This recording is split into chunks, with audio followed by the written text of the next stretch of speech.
Hi, this is Clint Davis, and this is my Session 3 video response for Session 3's assignment.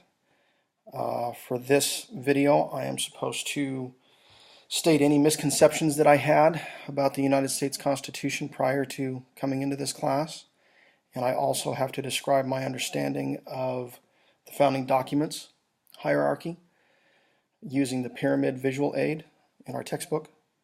And I also must discuss why it is important, or why I think it's important, for the U.S. Constitution to have legitimate authority in divine law. So, without any further ado, we'll move forward. First off, the misconceptions that I had about the Constitution prior to this class, I'd never really thought too much about any actual misconceptions. One misconception that I had was that it promoted democracy. It in fact did not. They state repeatedly throughout the document that we are in a republic. So the Founding Fathers did not promote democracy as such, not as we know it today at all. Another misconception I had was that everyone was in favor of the Bill of Rights. In fact, Alexander Hamilton was not. He felt it was inherently dangerous to go ahead and start stating those rights, because then he felt that that would just open everything up to interpretation, wherein unless, for example, unless you had a right specifically stated, you didn't have that right. That's what he was afraid would happen. And I was not aware of that, actually. So that was interesting to find out.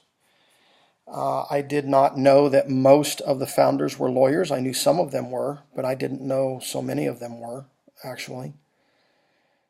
So there was a few misconceptions that I had that got cleared up by the text and the knowledge in this class that I was thankful that I had the opportunity to be exposed to.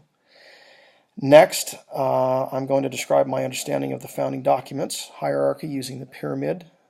On page 61 of our textbook, Jenna Ellis illustrates the founding documents hierarchy pyramid that basically in the end support the U.S. Constitution.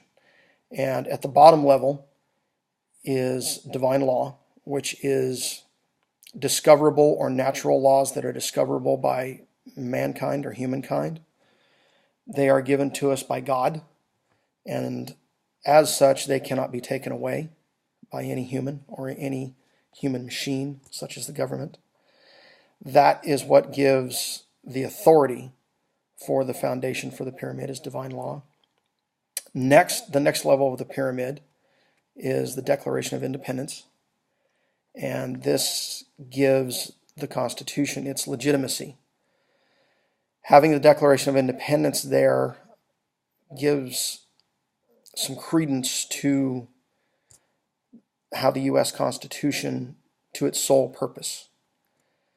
So without the Declaration and divine law, we could not have had the foundation on which to build the U.S. Constitution.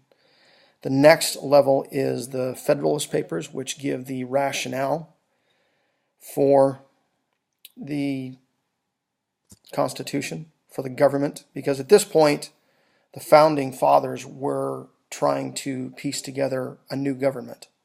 So they used the Federalist Papers basically as a business plan to propose what this new government would look like. And this gives so the Federalist Papers gives the rationale for the new government on which the Constitution encompasses.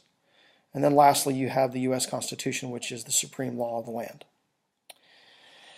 It is very important for the U.S. Constitution to have legitimate authority as based in divine law, simply because without divine law, there is no authority. Without realizing that we have God-given rights, that another human being cannot take those rights away, then everything else is null and void. So it's the divine law that gives the authority on which, as I said, the Declaration of Independence is based. And without the Declaration of Independence declaring our political sovereignty from England, there would have been no U.S. Constitution. And then, of course, up from there are the Federalist Papers, as I just mentioned.